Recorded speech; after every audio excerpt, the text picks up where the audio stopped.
Assalamualaikum warahmatullahi wabarakatuh. Perkenalkan, nama saya Muhammad Fadli Jatmiko, NIM saya 222111341. Di sini saya akan mereview jurnal tentang peranan advokat dalam penyelesaian sengketa ekonomi syariah melalui sistem non-litigasi yang dipublikasikan dalam EduSucit, Jurnal Pendidikan, Ilmu Sosial, dan Pengabdian kepada Masyarakat.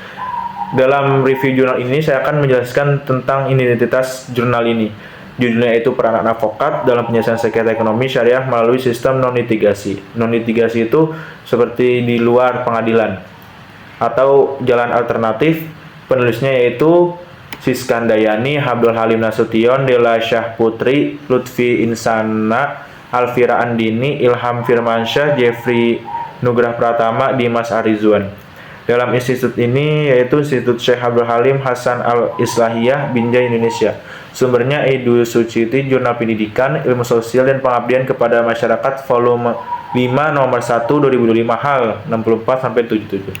Dalam jurnal ini juga membahas tentang peranan advokat dalam penyelesaian sengketa ekonomi syariah dengan metode non-litigasi seperti mediasi, arbitrase, dan musyawarah. Penelitian ini juga bertujuan untuk menganalisis bagaimana advokat bertindak sebagai fasilitator, mediator, dan konsultan hukum dalam membantu para pihak mencapai solusi yang sesuai dengan prinsip-prinsip syariah. Metode penelitian ini juga digunakan adalah pendekatan kuantitatif. Dalam metode penelitian digunakan ini sebagai pendekatan kualitatif dengan analisis deskriptif terhadap praktik penyelesaian sengketa ekonomi syariah yang dilakukan di luar pengadilan. Dalam penulis mengawali juga pembahasan dengan menguraikan peranan advokat sebagai profesi hukum yang penting dalam sistem ini serta bagaimana masyarakat sering memiliki persepsi negatif terhadap profesi ini. Dalam konteks ekonomi syariah itu, advokat berperan dalam membela hak-hak kliennya baik dalam proses litigasi atau maupun non-litigasi atau di luar pengadilan. Pendekatan non-litigasi ini dianggap lebih sesuai untuk sengketa ekonomi syariah karena lebih cepat, efisien, dan menghindari konflik berkepanjangan yang bisa merugikan kedua belah pihak. Nah, dalam penelitian ini juga menggunakan pendekatan kualitatif dengan metode deskriptif. Data dikumpulkan melalui kajian pustaka dan studi kasus mengenai praktik penyelesaian sengketa ekonomi syariah. Fokus penelitian ini tuh bagaimana tuh advokat atau pengacara menjalankan peran mereka dalam arbitrase dan mediasi di luar jalur pengadilan. Jadinya seorang advokat ini untuk membantu suatu masalah dalam konteks hukum ekonomi syariah. Dalam jurnal ini juga seorang penulis menjelaskan bahwa profesi advokat memiliki cakupan luas, tidak hanya terbatas pada litigasi di pengadilan, tetapi juga dalam penyelesaian sengketa secara non-litigasi. Beberapa tugas advokat dalam bidang ini itu dalam bidang non-litigasi meliputi memberi konsultasi dan nasihat hukum, menyusun kontrak dan dokumen hukum, menjadi mediator dalam penyelesaian sengketa, memberi bantuan hukum kepada masyarakat yang kurang mampu atau pro bono. Dalam masyarakat yang kurang mampu ini atau disebut pro bono itu dia harus ada surat SKTM, yaitu surat ketentuan tidak mampu. Sengketa ekonomi syariah juga penulis review jurnal ini mendefinisikan sengketa ekonomi syariah sebagai konflik yang muncul dalam transaksi ekonomi berdasarkan prinsip syariah, seperti transaksi ekonominya itu sistem atau sengketa dalam perbankan syariah. Yang kedua itu sengketa dalam investasi berbasis syariah. Yang terakhir konflik terkait akal jual beli dan pembiayaan syariah. Sengketa ekonomi syariah ini juga sering muncul karena perbedaan interpretasi terhadap prinsip-prinsip syariah dalam konteks bisnis dan keuangan.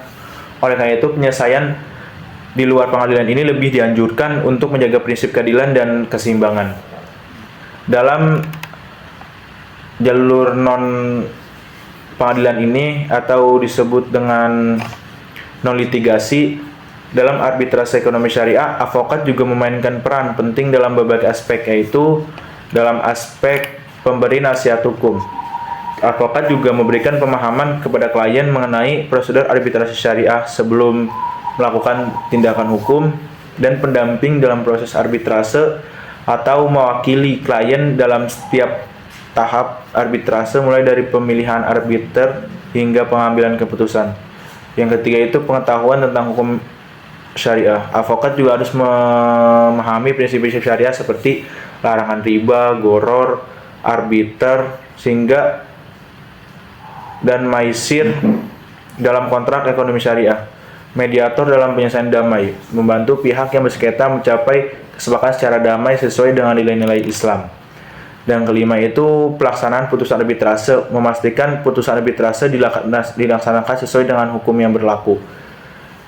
Dalam ruang lingkup arbitrase ini ekonomi syariah, advokat juga beberapa ini memiliki peran penting dalam beberapa aspek tersebut.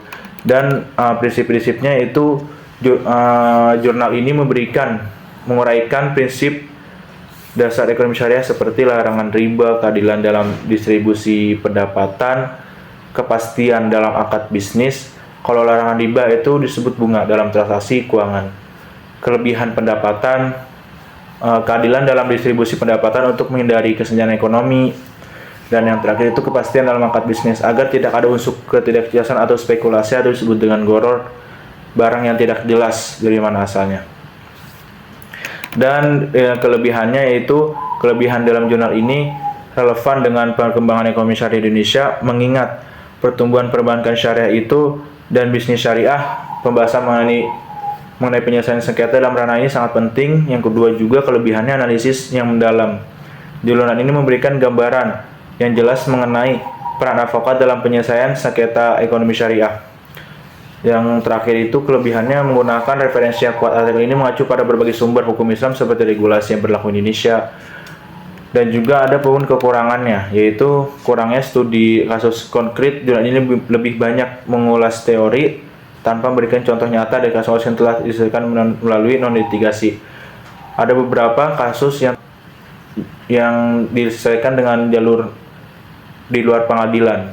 Dan yang kekurangan yang kedua itu minim data empiris. Penelitian ini berbasis deskriptif tanpa menyertakan wawancara atau survei dari advokat yang terlibat dalam penyelesaian sengketa ekonomi syariah. Dan untuk penelitian selanjutnya yaitu rekomendasi saya untuk penelitian selanjutnya disarankan agar dilakukan studi kasus atau wawancara dengan para advokat yang mengenai sengketa ekonomi syariah secara non-litigasi.